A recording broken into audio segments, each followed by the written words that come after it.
I suppose I need to explain this.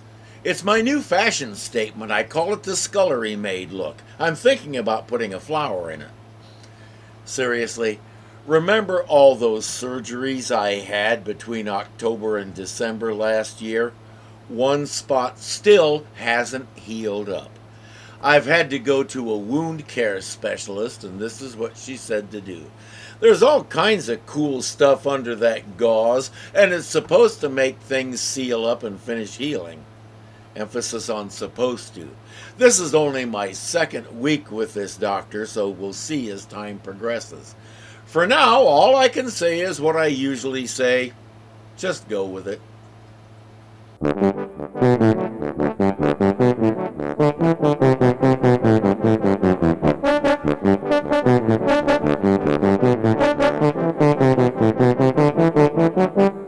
When Anne Rice's novel Interview with the Vampire hit shelves in 1976, it was an instant sensation.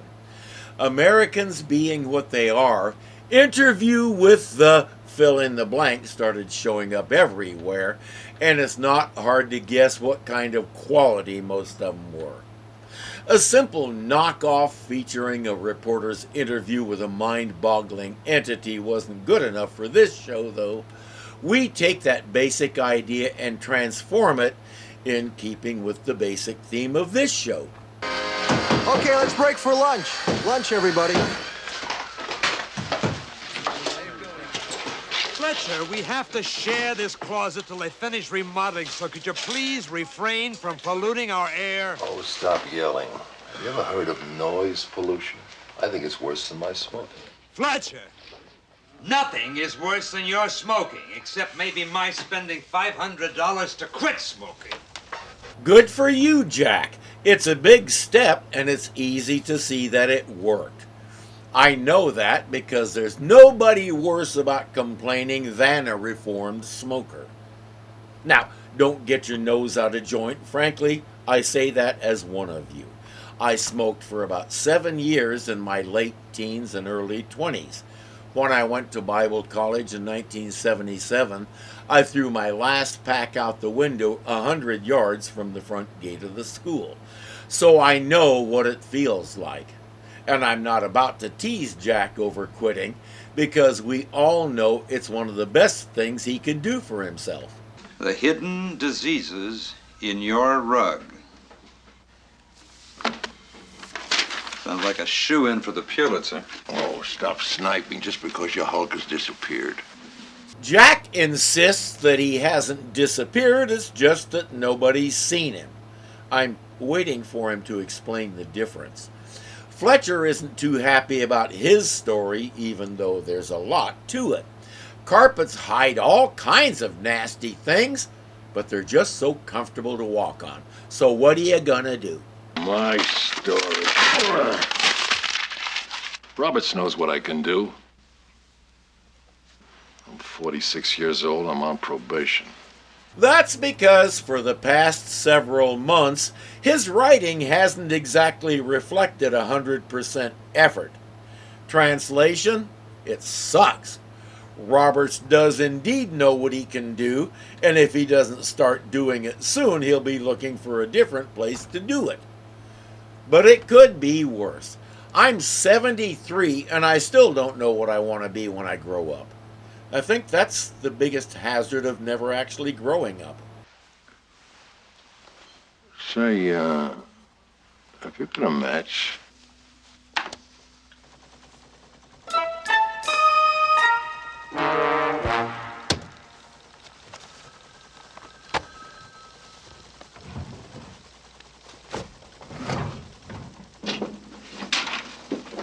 Good one, Fletcher.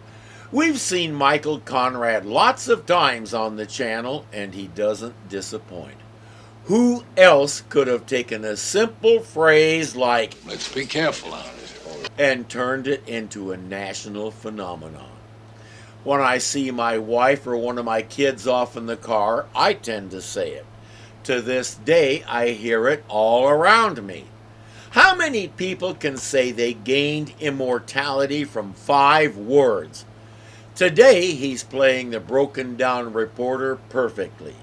And his mannerisms tell us there's more to his decline than anybody knows. For now, he'll enjoy his little joke. Way back when I started smoking, we were all still immature enough to do that bad old joke. Got a match? Yeah, my butt in your face. Ha ha ha. Fletcher is much more sophisticated than that. Now, What is he? My punishment for exceeding last month's expense account? how did you guess? How long till I'm rid of him? Maybe sooner than you think, unless he gets his act together. It might have been courteous to close the door so he doesn't have to listen to this. Steinhauer's not sure he can still cut it. You know, he's putting a lot of pressure on Fletcher to produce, and fast, so you quit worrying about him. Have I got an assignment for you? Oh, Mark. Quintuplets were born last night on the South Side. It's not the kind of story Jack does, but it's the kind of story the paper does, so now it is the kind of story Jack does. He only just learned that. While he's off to interview a one-family baby boom, Fletcher is trying to get motivated to write something. You really want me to drop the Hulk for 5 ankle biters whose only distinction is that they're born in volume? Precisely. Born in volume. That's way better than my baby boom line. Thanks a lot, Jack.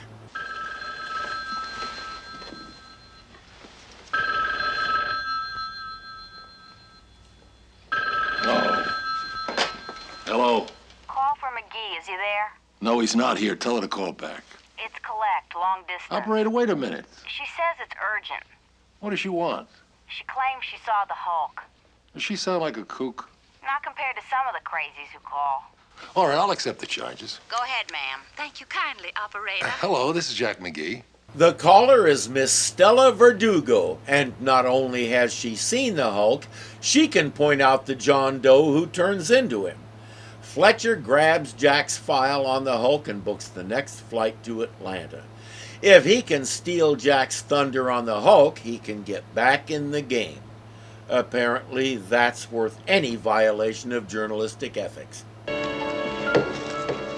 I just don't understand how you couldn't have seen something. You were the only man out here. What makes a hole that size that nobody sees or hears? If he told you, you probably wouldn't believe him.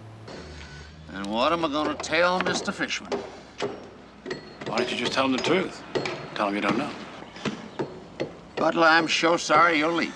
You're a good worker. Hope it's got nothing to do with this mess. Well, this mess is partly my responsibility to help clean up. Better get to it. Fletcher finds Miss Verdugo in an upstairs apartment. It's hard to tell if it's part of this building or another one nearby, but the important part is, with binoculars, she can see everything that happens down on the street. She's a little puzzled that Jack doesn't look like his pictures, but he assures her he wasn't well when it was taken.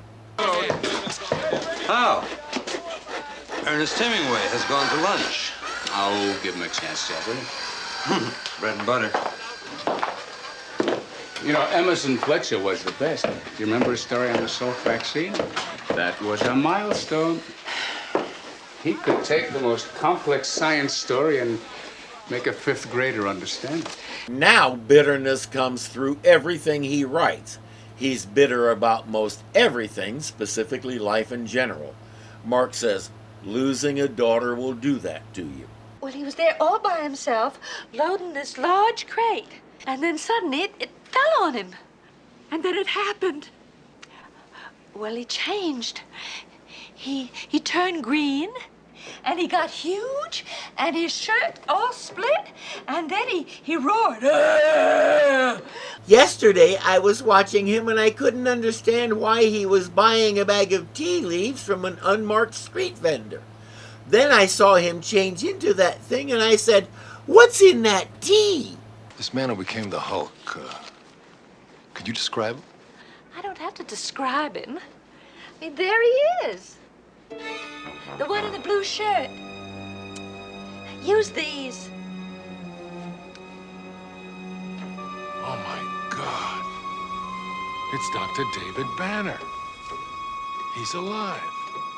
Mark told us that Fletcher used to be a science editor, so he's going to be intimately familiar with David Banner and his work. He carefully tails David to the apartment he's staying in, calls a photographer he knows, and makes his move. Yes? Oh, my name is Fletcher. I'm a writer. The Journal of American Science. Emerson Fletcher? Yes. I want your story. There must be some mistake. If you'll excuse me. No. There's no mistake. You're Dr. David Banner. No, I'm not. Oh, yes, you are. Here's the deal. Give me your story and I keep your identity secret. Refuse and I don't. From here, we'll go into a bit of a clip show, and even when it's done as well as it's done here, a clip sequence is still a clip sequence. Let's check in on the real Jack McGee. Mark. Ah, come in. Don't stand on ceremony. My door's always open, Jack. Mark. How are the quintuplets? Do you have any idea where Emerson Fletcher might possibly be? He's probably at home with his wife. His wife's not even in town. Did you put him out on an assignment? No, I didn't put him on an assignment. What assignment? That's what I want to know. Because wherever he has got my Hulk file. There's only one reason he would want it. There's been a sighting. Mark doesn't believe it until someone produces a voucher for plane fare with Mark's forged signature on it. But where did he go? I really believed it was my fault. I've never felt so helpless. Why do you blame yourself for your wife's death? You just told me it was physically impossible to save her. But there are exceptions. How do you explain the actions of a mother so desperate for the safety of her own child, she is capable of lifting a car off of him? Now, to a layman, that would be a miracle. Daddy? Daddy?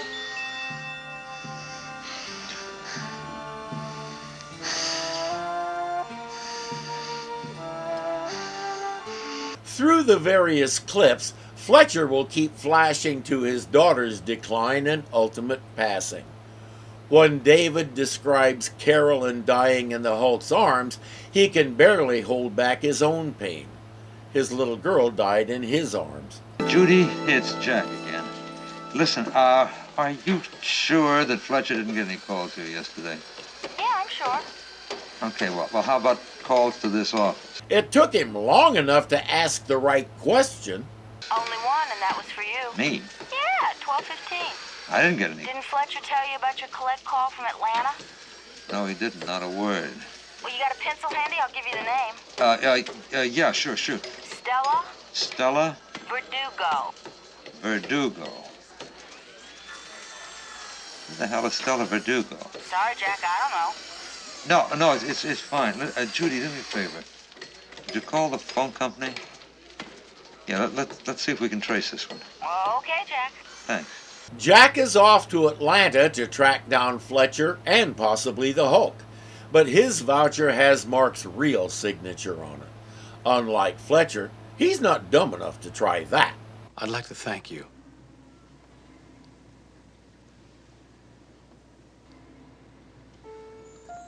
This has been, bottled up inside me for such a long time. It's such a relief to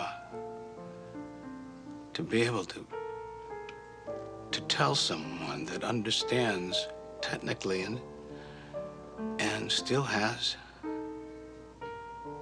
sensitivity.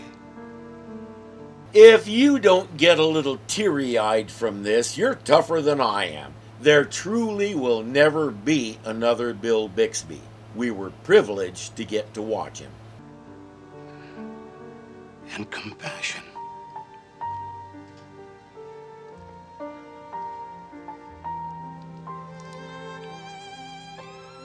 This must be very difficult for you.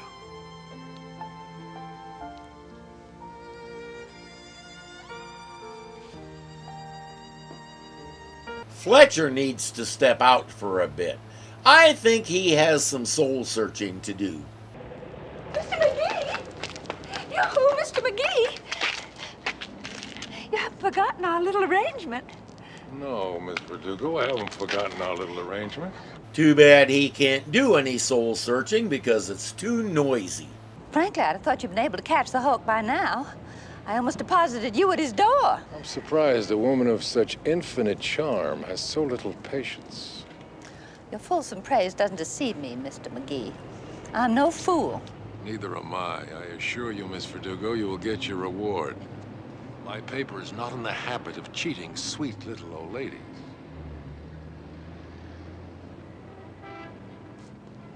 Goodbye, Mr. McGee.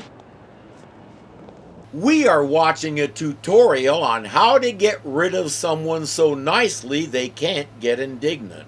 I am in awe, sir. But her flagrant greed has helped him make a decision. What about the creature's destructive nature, which has been so widely reported? From what I can gather, the creature has never wantonly destroyed anything or seriously hurt anybody. Apparently, he is motivated to deal with whatever frustrates or angers me. Exactly. He takes revenge on whatever inanimate object is the problem while studiously avoiding hurting innocent people. If it's people that brought it on, they usually get to fly a little. That's the worst that's ever happened. His goal is to subdue, not harm. It's hard to say how David knows that. You never read about his human side. Monsters sell papers. Which is exactly why I don't trust reporters. Present company accepted, but reporters like Jack McGee. Ever since that day in the cemetery, I knew I would always be just a story to him. It appeared that no one survived the lab explosion except the creature, so McGee assumed that it had killed Elena and David Banner. Jack didn't just assume, he took a handful of flying leaps. Elena's body was found in the woods, carried there by something with really big footprints. Why? Jack doesn't care. An obvious reason to carry her out there was to get her away from the fire, but that might mean the creature was doing a good thing. Jack can't have that. David's body was never found. Jack assumed the fire destroyed it without a trace. Doesn't happen. Even cremation heat fires don't destroy everything. There are lots of minerals and other weird stuff in our bodies that don't burn, and investigators can find them. They didn't. But as we've seen, Jack isn't real big on listening to stuff that's contrary to what he's already decided.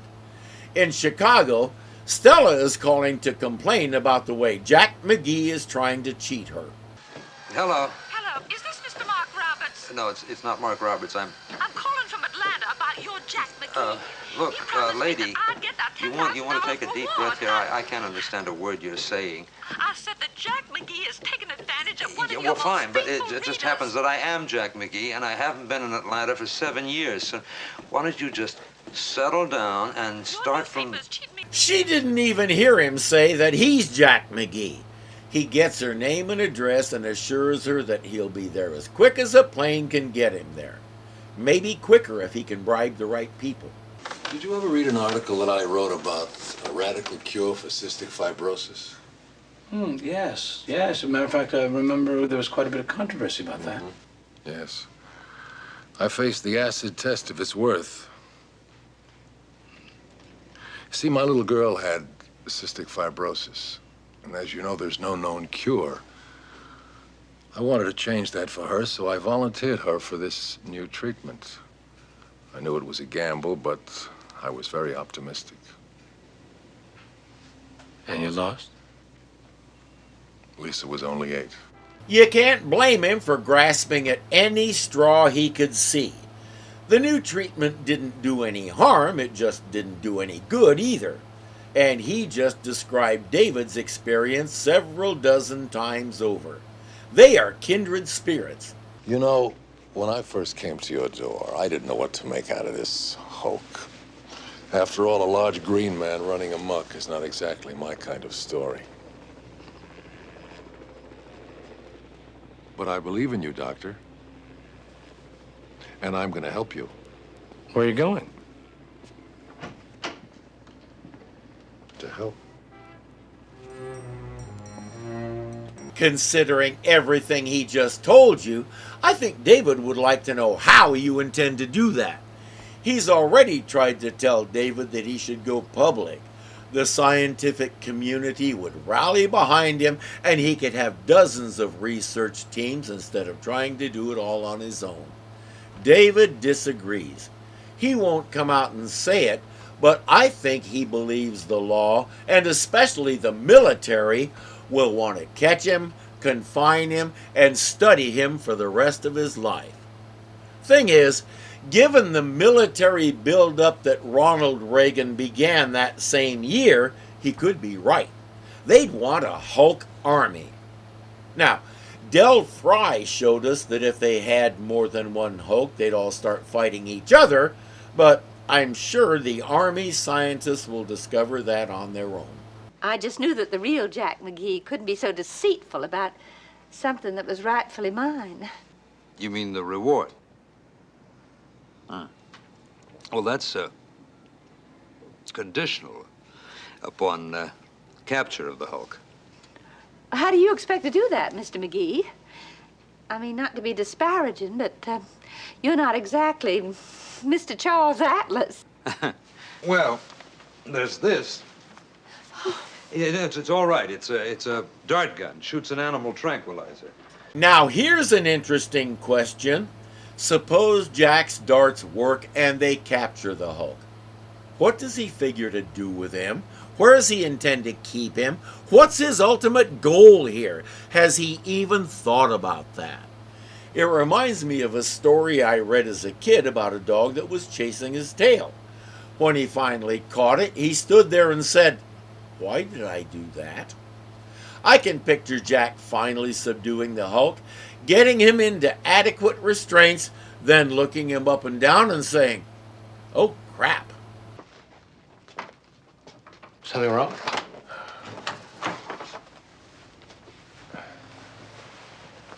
What's the matter? Well, Doctor, I have a confession to make. Yes. After my daughter's death, it was difficult for me to work. I lost my credibility and I just about gave up. Now I'm trying to write again, for myself, for my marriage. I took the only job I could get. A newspaper offered me a fresh start. Yeah, a writer taking a writing job is sort of logical, but only to a point as far as David is concerned. I was hoping your story would restore my respectability. Yes. Well, I'm not proud of what I've done. See, I work for the National Register. The music stinger tells us he just uttered an obscene phrase that David thinks should be bleeped for television. But I intend keeping my promises to you.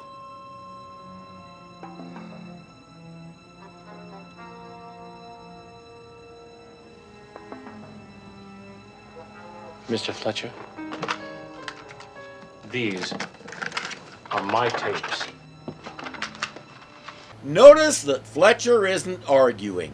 He lied to get them, so he's not really entitled to them if he considers himself a genuine journalist. But there's more. You can't go out there. There's a TV news crew on the way. What are you talking about? How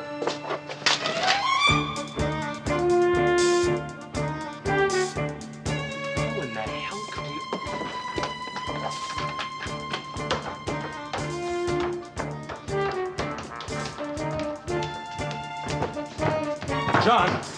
John, open up. The only other way out is the bathroom window. He can't get it open, and the glass has wires in it. At least Jack has the decency to not try and bash the door down.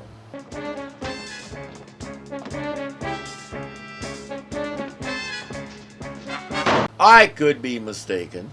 Jack tends to get a little nuts when he's this close to his goal. Not the first time we've seen it. Get out of my way.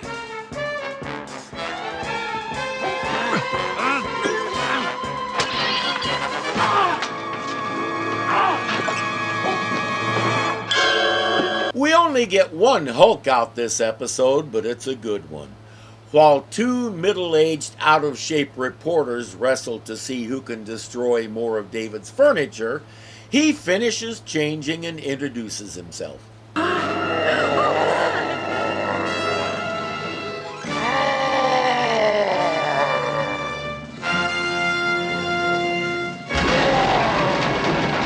That window won't dare cut him again.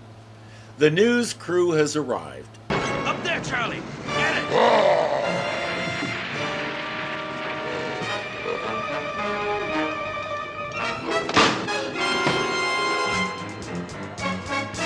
Look at that thing. We saw Fletcher mess up Jack's aim. He's a full convert to the side that says the Hulk isn't a murdering monster.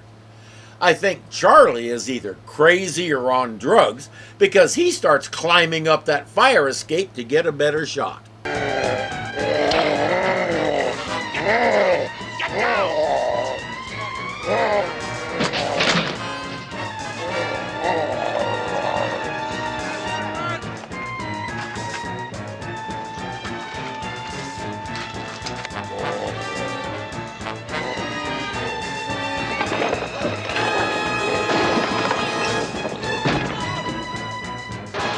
Now, will he have the good sense to go back? No, he's going to hang there and keep trying to get his pistol. As I said, a little nuts. Oh,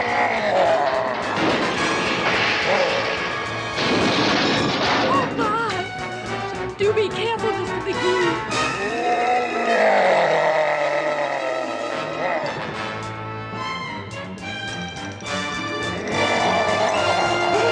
Well, you got your closer shot.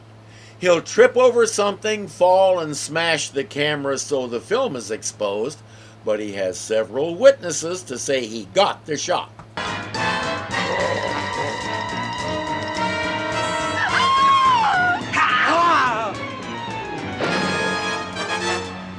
Let's go.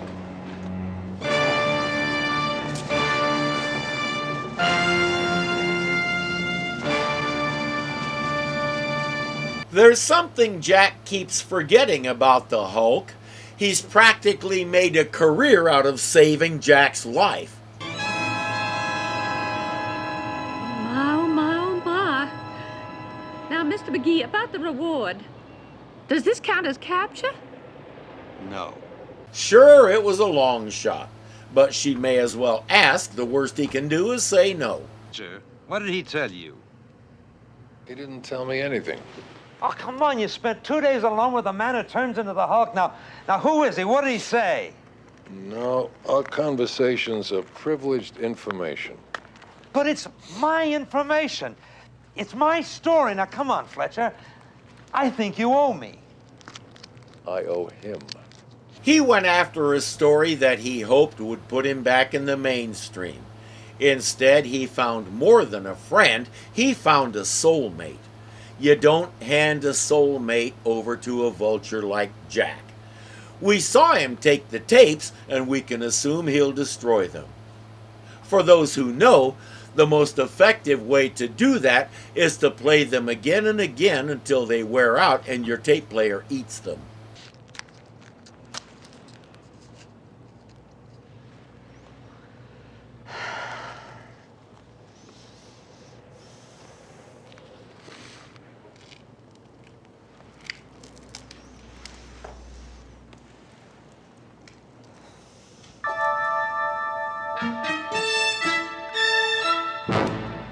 That genuinely made me laugh out loud.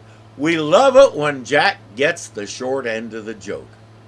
I couldn't find a whole lot about Jack Colvin and how he felt about playing McGee. I did learn that he refused to be a stereotype villain.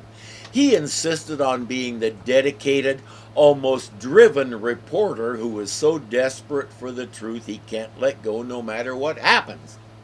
Needless to say, he succeeded. I mean, what good reporter hasn't grabbed a fire axe and beat the snot out of a door?